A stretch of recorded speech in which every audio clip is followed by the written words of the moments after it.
And these guys have been labeled Taurons, tourists who do incredibly stupid things while visiting popular destinations. They were caught on camera pushing large chunks of rock formations off the edge of a cliff near Lake Mead, Nevada.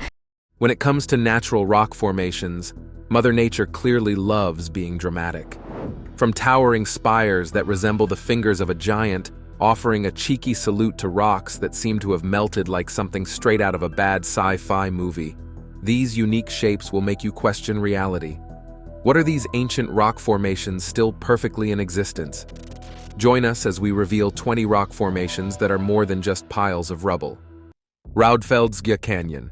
Starting with Raudfeldsgia Canyon, this unreal rock formation is tucked away in the rugged Snæfellsnes Peninsula of West Iceland. It is a narrow gorge that is more than just a geological marvel. It also has many legends that tell of betrayal. From afar, it looks like a mere crack in the cliffs, but when you move closer, you'll find a whole new secret world of towering moss-covered cliffs, trickling water, tight passages, and filtered light. If you think this is interesting, wait until you see the other weird rock formations we have to show you. Vallone di Mulini. Up next is a hidden gem in Sorrento called the Vallone di Mulini, or Valley of the Mills. This gorge looks like something straight out of a fantasy movie, a deep, lush canyon carved thousands of years ago by ancient volcanic eruptions and rushing streams. Once a thriving region for milling grain, it's now abandoned, swallowed by nature with moss-covered ruins and tangled greenery creating a scary vibe. But because of its eerie beauty, it's become a must-visit spot for photographers and adventurers. Giant's Causeway. Have you ever seen nature's architecture so perfect it feels almost magical? That's the Giant's Causeway in Northern Ireland. Well, hello from the Giant's Causeway on the north coast of Northern Ireland, where we have some incredible breaking news for you today. There have been unconfirmed reports that the giant Finn McCool has gone into winter hibernation. A breathtaking stretch of over 40,000 basalt columns rising from the coast. These stones, with their nearly symmetrical shapes, seem too precise to be real, sparking myths that they were crafted by the Irish giant Finn McCool. Some say he built the causeway to challenge a Scottish rival, while others believe it was for love. Whatever story you choose, standing amidst this UNESCO World Heritage Site feels like stepping into an ancient wonder. Bird Rock. Just south of downtown La Jolla along San Diego's coast lies Bird Rock. They saw birds sitting on a rock, so they named it Bird Rock. And it was good. It was very good. A neighborhood full of charm, ocean vistas, and local gems. Perched off this San Diego coastal laid-back neighborhood of Bird Rock is this unique formation of rocks that tells a story shaped by time and tides. Once resembling a bird thanks to a natural arch, the rock's iconic shape gradually eroded, leaving behind a rugged Pacific island rich in wildlife. Just 2 acres in size, Bird Rock is home to a bustling seabird colony, with cormorants and ashy petrels calling it home. Drangarnir. Drangarnir, in the Faroe Islands, is like something straight out of a futuristic comic book. Rising from the North Atlantic between Vagar Island and the dramatic islet Tindhólmur, this iconic rock formation features a massive 230 feet tall sea arch that's as striking as it is surreal. Made of rugged basalt, Drangarnir is actually 2 sea stacks, the larger Stori Drangar and its smaller sibling, Litli Drangar. This natural marvel is a haven for seabirds during the summer, adding life to its stark beauty. Surrounded by an endless ocean, Drangarnir feels like a secret doorway to another world, waiting for you to discover it. Moeraki Boulders. Giant's Gobstoppers, Alien Eggs, New Zealand's Stonehenge. These are just some of the names that have been applied to one of the most improbable-looking geological oddity in all New Zealand, the Moeraki Boulders. Today we've arrived at the Moeraki Boulders. This has got to be one of the most famous geological locations in the South Island of New Zealand. These giant, almost perfectly spherical stones, scattered along the shoreline, look like they belong in a fantasy world. Formed over millions of years, they emerged from ancient mudstone cliffs thanks to coastal erosion. Some are as small as 1.6 feet across, while others reach an impressive 7 feet in diameter. Their cracked patterns, filled with calcite and sometimes quartz, make them even more mesmerizing. Wave rock. Wave rock in Western Australia is one of nature's most jaw-dropping creations. The water became stagnant in here. This whole area in here was waterlogged, and so the water became very corrosive, and it allowed the water in here is very corrosive. The water pressure is pushing back against the granite. Rising 49 feet high and stretching 361 feet long, this incredible granite formation looks like a massive wave frozen mid-crash. Located near the town of Hayden, about 4 hours from Perth, the journey takes you through golden wheat and canola fields to reach this strange destination. Formed over millions of years, the rock's curved face and streaks of red, orange, and gray make it seem alive with movement. For the Ballardong people of the Noongar Nation, this place has been sacred for centuries, used for gatherings and dances, but for us, it might be our next vacation destination. Crack in the ground. Imagine stepping into another world, the scorching sun overhead, the smell of sagebrush and juniper in the air. But soon, you descend into the cool depths, the temperature dropping 20 degrees, offering a welcome break from the heat. This is Crack in the Ground, a stunning 2-mile-long volcanic fissure in south-central Oregon near Christmas Valley. Formed over 1,000 years ago by a volcanic eruption, this unique natural wonder invites you to hike through its towering walls and ancient crevices. Normally, fissures like this one are filled in with soil and rock by the processes of erosion and sedimentation, but because Crack in the Ground is located in such an arid region, very little filling has occurred. Balanced rock. They say all that goes up must come down, right? Well, the balanced rock in Utah's Arches National Park is a breathtaking natural wonder that seems to defy gravity. Towering 128 feet tall, this massive sandstone boulder rests precariously on a pedestal of softer mudstone that's slowly eroding. At an incredible 3,600 tons, it looks like it could topple at any moment, but for now, it shows nature's artistry. For picture lovers, catch it at sunset, when it glows a fiery red-orange, or under the stars for unforgettable views. Khumbu Icefall. Imagine starting your climb up Mount Everest by confronting one of its most perilous challenges, the Khumbu Icefall. Just above base camp lies this 1.6-mile stretch of shifting, cracking ice that moves 3 to 4 feet daily.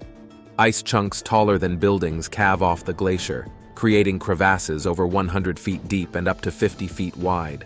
Snow bridges hide these gaping chasms, while massive blocks of ice weighing thousands of tons can collapse without warning.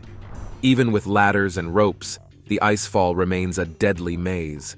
This ever-changing, heart-stopping terrain is a test of courage and survival for climbers. Queen's Head. Looking like a brushstroke of Chinese calligraphy, the island of Taiwan is packed with interesting geological features. Yeliu is a breathtaking cape stretching 5,577 feet into the sea from Taiwan's Datun Mountain. At Yeliu Geopark in Taiwan, the Queen's Head is a striking natural wonder. This mushroom-shaped rock, formed in the early 1960s, resembles the regal profile of Queen Elizabeth, complete with a delicate neck and graceful lines. Over time, nature's relentless touch has gradually thinned the rock's neck, making it even more fragile. As one of Taiwan's most iconic formations, it's a must-see for visitors, blending artistry with geology. Devil's Tower. Rising dramatically from the prairies near the Black Hills, Devil's Tower is an astounding geologic feature and a sacred site for Northern Plains tribes. Its towering height and hundreds of parallel cracks make it a climber's dream and a natural wonder worth exploring. This iconic formation tells a story millions of years in the making. Molten rock forcing its way upward, rivers and seas leaving behind sand and silt, and ancient creatures marking their presence. Today, the surrounding cliffs of red, yellow, and gray create a stunning backdrop of fields and forests, inviting us to connect with nature and history. Bryce Canyon. Hoodoos are irregular columns of rock and they exist on every continent, but here is the largest concentration found anywhere on Earth. Perched atop the Grand Staircase in Utah, this breathtaking national park offers a stunning display of vibrant cliffs, arches, and spires carved by millions of years of erosion. Named after Ebenezer Bryce, who settled here in 1874, the area became a national park in 1928. Its unique rock formations, shaped by freeze-thaw cycles and chemical weathering, create an otherworldly landscape. Whether exploring by day or stargazing under pristine dark skies, Bryce Canyon is a geological masterpiece. Arches. Arches National Park is home to over 2,000 natural stone arches, towering pinnacles, and massive rock fins, each telling a story etched over 65 million years. This place used to be dry seabed once stretched endlessly, burying the sandstone wonders we see today thousands of feet below. Geological forces bent and cracked the land, shaping patterns for future sculptures. Over time, water and wind carved arches, fins, and even honeycomb like tafoni, arbol de piedra. In the stark beauty of Bolivia's Siloli Desert, near the Salar de Uyuni salt flats, stands a geological marvel, the arbol de piedra, or stone tree. This surreal 16-feet-tall rock formation looks like it's straight out of a Salvador Dali painting. Wind erosion sculpted its delicate trunk over millions of years, with sandstone and salt-laden gusts carving the quartz base into its fragile, tree-like shape. The sturdier, iron-rich top forms a mushroom-like crown, defying the desert winds. Now a protected natural monument, visitors can only admire its unique structure from the ground. Manpupuner. Deep in Russia's Ural Mountains stand the Manpupuner rock formations, also called the Seven Strong Men or Poles of the Komi Republic. These 7 towering stone pillars, ranging from 98 to 138 feet tall, are geological masterpieces found nowhere else on Earth. Local legend says they were once Samoyed giants turned to stone after encountering the sacred Mansi Mountains. Declared one of Russia's 7 natural wonders in 2014, the area's breathtaking scenery includes lush valleys, serene lakes, and rugged hills. Marble caves, spectacular, breathtaking, and attractive are some of the words best used to describe the marble caves in Chile. These creations of nature that enchant anyone who rushes to visit them are nestled in the glacial waters of General Carrera Lake, which spans the border of Chile and Argentina. These caves were formed over 6,000 years ago. The relentless dance between water and calcium carbonate sculpted smooth, crystalline walls that shimmer with shades of turquoise, deep blue, and light azure. Also known as Cuevas de Marmol, or the Marble Cathedral, this cave network feels like a sanctuary of nature's artistry. When sunlight hits just right, the reflections create a beautiful spectacle, and it is a masterpiece. 12 Apostles. No, we aren't talking about the disciples of Christ. Over 20 million years ago, billions of tiny marine creatures lived and died in an ancient sea, leaving their skeletal remains to pile up on the ocean floor. Over time, these remains transformed into towering limestone formations as the sea retreated. Along Victoria's dramatic coastline, the relentless Southern Ocean took over, carving caves and arches into the soft rock. Eventually, the arches collapsed, leaving behind the iconic limestone stacks now known as the 12 Apostles. One quick fun fact is that there are more than 12, however only 8 are visible today, and while erosion may one day claim them, new apostles are already on the horizon, the Moai statues of Easter Island. On Easter Island, the monumental Moai statues are haunting relics of the past, carved between 1400 and 1650 AD by the Rapa Nui people. Far more than just heads, these iconic figures have full bodies, with some towering 33 feet and weighing up to 86 tons. Crafted from volcanic tuff using primitive toki tools, the Moai were tributes to deceased chieftains, standing proudly on ceremonial platforms called ahu. Each statue's unique features immortalize the individual it honored. But how did ancient islanders transport these colossal statues? Legends abound, from tales of mana, mystical energy, to whispers of alien intervention, but evidence points to the ingenuity of the Rapa Nui themselves. Al-Naslaa. The Al-Naslaa rock formation is one of the desert's most baffling wonders, standing tall in Saudi Arabia with 2 massive sandstone blocks split by a flawless, razor-thin gap. This natural cut is almost eerily perfect, dividing the rock into 2 symmetrical halves that look like they've been sculpted by a master artist. Rising about 20 feet tall and 30 feet wide, the formation has sparked endless curiosity. While some scientists suggest tectonic activity cracked the stone, how the gap became so smooth remains a mystery. To add to the intrigue, both blocks perch delicately on tiny pedestals, almost appearing to hover above the ground. It's a formation so surreal, you might think Mother Nature herself was showing off. The forbidden area of the Grand Canyon. Although the Grand Canyon National Park is a no-drone zone, a drone recently flew over what is now known as the forbidden area of the Grand Canyon National Park, an area that is closed off from the general public and only accessible to park rangers, military, and government personnel. This area spans across the region around where the Colorado River and the Little Colorado River meet, all the way to the Anasazi Bridge, and is considered sacred by many Native American tribes because of its cultural significance. Among the Native American tribes who live in the area, the Hopi and Navajo make up most of the inhabitants of the area. The Anasazi Bridge is a prehistoric bridge made of pine trees, perched 300 feet above the Colorado River. It is believed to have been used by the people of the ancestral Pueblo culture, from whom the Hopis and Navajos are descended. The government claims the restriction of movement placed around certain parts of the Grand Canyon is to protect the park's natural and cultural resources, ensure tourist safety, and preserve the park for future generations. But conspiracy theorists and alternative researchers insist that it is just an elaborate cover-up. The common notion is that there is indeed a forbidden zone within Grand Canyon National Park, despite the authorities' claims, and it's forbidden for anyone to hike, camp, or explore there. It is also believed by many that beneath this so-called forbidden area of the Grand Canyon lies a secret, the last remains of an ancient and even extraterrestrial civilization that once thrived right in the heart of the canyon. In the recent episodes of the controversial podcast, The Joe Rogan Experience, Joe Rogan and some of his guests like geologist Dr. Randall Carlson, historian Graham Hancock, and author Brian Hotep Jesus' Sharp discussed the drone footage that allegedly exposed the existence of ancient Egyptian artifacts and a hidden subterranean city in the Grand Canyon. Could there be a hidden city in the Grand Canyon? Believe it or not, there are tales of an ancient underground metropolis discovered in the early 1900s.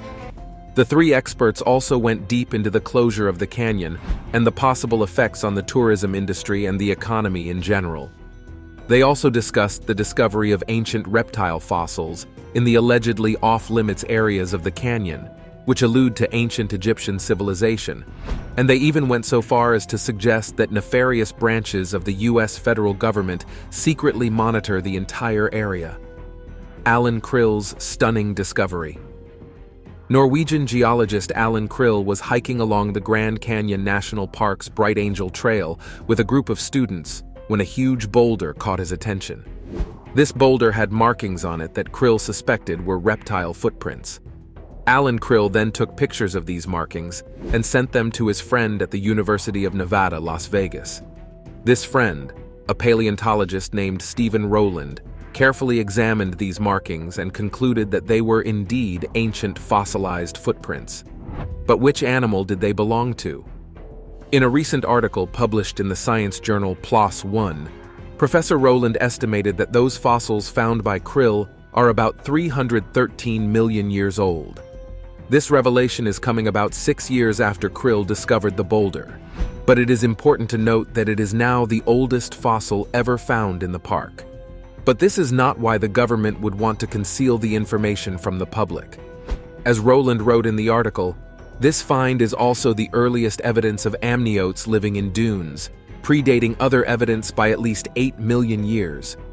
The interesting part is that these footprints could belong to an animal that is not supposed to exist. This is some of the earliest known evidence of a hard-shelled egg-laying animal known as an amniote. Although other scientists have debated Rowland's interpretation, there's not enough evidence to disprove his theory either, as the part of the park where the fossils were found is now closed off from the public. This is not the only ancient secret that lies deep in the Grand Canyon. Let us look at other stories of ancient findings in the canyons. The Smithsonian expedition of Kincaid and Jordan. In the early 1900s, a prospector named George Kincaid claimed to have discovered a cave in the Grand Canyon that contained Egyptian artifacts. On April 5th, 1909, the Arizona Gazette ran the headline tagged, "Explorations in Grand Canyon. Mysteries of immense rich cavern being brought to light. Jordan is enthused. Remarkable find indicates ancient people migrated from Orient." This shocking article claimed that the Smithsonian National Museum of Natural History funded two geologists, Professor S.A. Kincaid and Professor G.E. Jordan, on an exploration along the Colorado River that runs through the canyon, and what they found shocked everybody. Professor Kincaid and Professor Jordan in the article claimed that on their expedition, they discovered old fossils and rocks that showed undeniable proof of an ancient civilization, possibly of Egyptian origin that once existed deep in the craters of the Grand Canyon. The Smithsonian was founded as a body responsible for collecting and researching natural wonders and preserving fossils that tell the story of the Earth's natural history in 1846, so it seemed plausible that they could sponsor such an expedition. The expedition took place just a few years after the canyons was opened to visitors as a tourist attraction, therefore making it one of the most visited places in America at the time.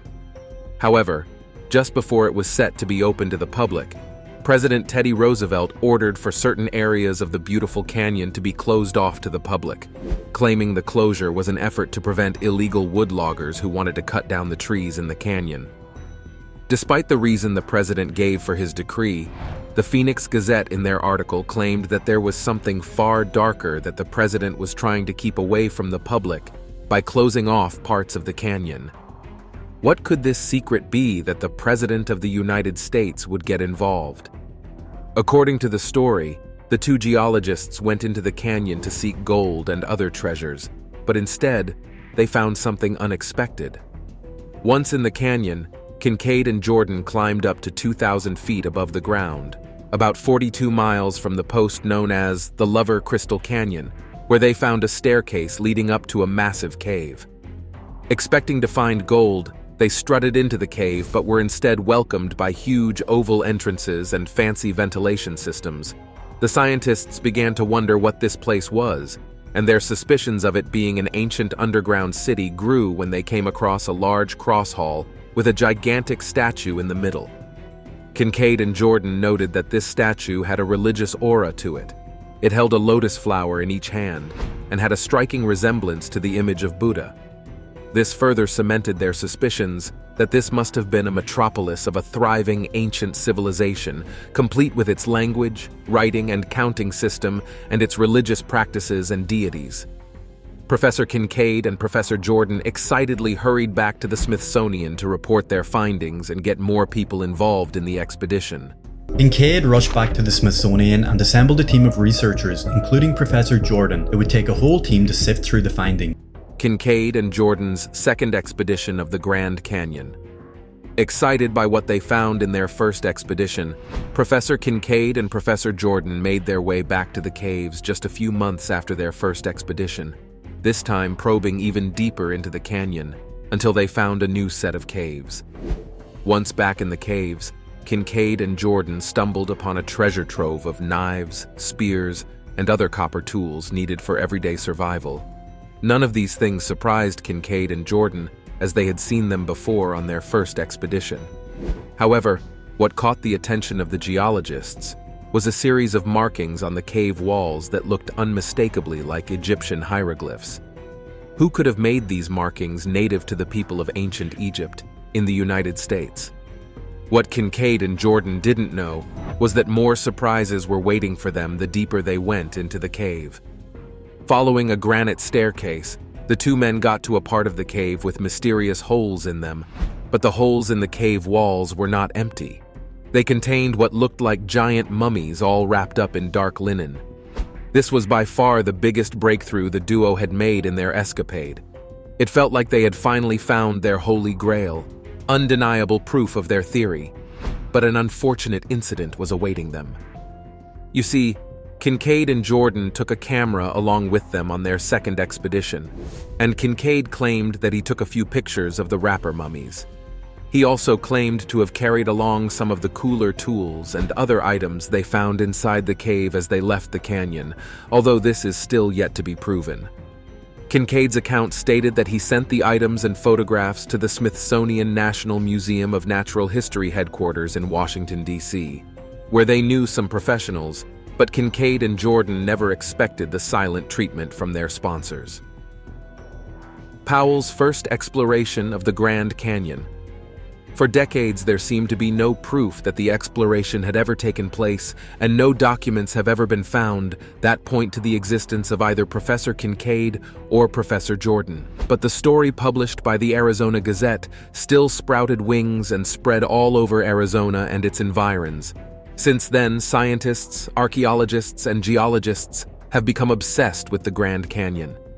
This obsession was not for the canyon's beautiful landscape, but for what secrets allegedly lie within its thousand-year-old rocks and caves. Here's where it begins to get interesting. In January 2014, when it seemed like the world had completely forgotten about the rumored ancient civilization in the bowels of the Grand Canyon, some new information surfaced about the expedition of Kincaid and Jordan. A new name popped up in the story, and the existence of this new character by the name of John Wesley Powell would explain the mystery of Kincaid and Jordan's non-existence in the original Smithsonian records about the Grand Canyon expedition. This little finding would change everything we knew about the history of the expedition. John Wesley Powell was the first director of the Bureau of American Ethnology at the Smithsonian. While serving in the Army as a geologist, Powell was in charge of the United States Geology Survey, but what he achieved in the Grand Canyon was by far the most important feat he attained. In 1869, John Wesley Powell led the very first scientific expedition into the Grand Canyon to study the Colorado River. In 1869, John Wesley Powell, a Civil War veteran and geologist, led a daring expedition down the Colorado River through the treacherous Grand Canyon. For this expedition, John Wesley Powell gathered 10 men, 4 boats, and food supplies for about 10 months as he set out from the Green River in Wyoming on the 24th of May, 1869. Powell and his crew passed through dangerous rapids till they got to the point where the Green River met the Colorado River, which they intended to study, on August 13th, 1869. While on the expedition, Powell wrote in his journal that he saw several wonderful features like carved walls, royal arches, glens, alcove gulches, and mounds, but alongside these naturally occurring features that decorated the Grand Canyon. He also spotted many caves along a beaten path with some bits of pottery and some hieroglyphs scribbled on some of the rocks and ruins, suggesting the existence of an old civilization in the area. Apparently, this report triggered the interest of many scientists in the area, and the story has it that the Smithsonian sent Professor Kincaid and Jordan into the canyon for the very purpose of confirming Powell's account of this ancient civilization in the canyon. Powell's second exploration of the Grand Canyon. Although John Wesley Powell claimed he uncovered a lot of archaeological wonders on his expedition, he had very little evidence to back up his claims. So in less than 2 years, Powell was back in the canyon, and because he needed actual evidence to prove his supposed findings from the first expedition, he decided to hire 3 photographers to go along with him on the second voyage up the Colorado River from the Green River. The 3 photographers were Elias Olcott Beeman, James Fenimore, and John K. Hillers. This proved to be a very smart move in the long run, as this expedition would have photos, maps, and various other forms of documentation for proof of their findings in the canyon. The photographers were not the only new members added to Powell's crew whilst he planned the second expedition. Powell also employed the services of a Mormon missionary from Utah named Jacob Hamblin. This missionary had experience living with Native American tribes, spoke their language, and understood their culture. This bit of information is important to note because it sheds light on what may have happened to Powell on his first exploration that informed his preparation for the second. It is believed that on his first exploration of the hieroglyph-scribbled caves of the Grand Canyon, John Wesley Powell must have met some Native American groups who were probably what remained of the lost tribe of the Grand Canyon, and that this tribe attacked Powell's company and killed 3 of his crew members at the mouth of the Virgin River on August 30th, 1869. Some historians have speculated they were killed by the Shivwits band of Paiute Indians. This gives more credibility to the theory that a secret tribe lived in the caves of the Grand Canyon. The reports also stated that after Powell's expeditions, dozens of explorers poured into the canyon and found an astonishing 400 Native American campsites near the Grand Canyon National Park, some of them even dating back to 12,000 years ago. The Hopi tribe of the Grand Canyon. Allegedly, when Kincaid and Jordan got to the heart of the canyon during their exploration, they found out that the dozens of Native American tribes who settled near the Grand Canyon had legends and myths about the mysteries that happened inside the canyon itself. The Hopi tribe had a story that had been passed down from generation to generation amongst the tribesmen about their ancestors who built and sustained an underground civilization inside the Grand Canyon thousands of years ago. According to the stories, the caves in the canyon were home to a tribe of people who would capture any foreigner who was unfortunate enough to wander into one of them. The Hopi tribe is the westernmost division of the Pueblo Indian tribe. They have lived in Arizona for centuries, and although the precise origin of the Hopi people is unknown, it is believed that they and other Pueblo peoples descended from the ancestral Pueblo, tribe known as the Anasazi, whom the Hopi call Hisatsinom, a Pueblo word meaning ancient people. Hopi origin traditions tell that their ancestors climbed upward through underground chambers called kivas and lived in many different locations before reaching their present settlements.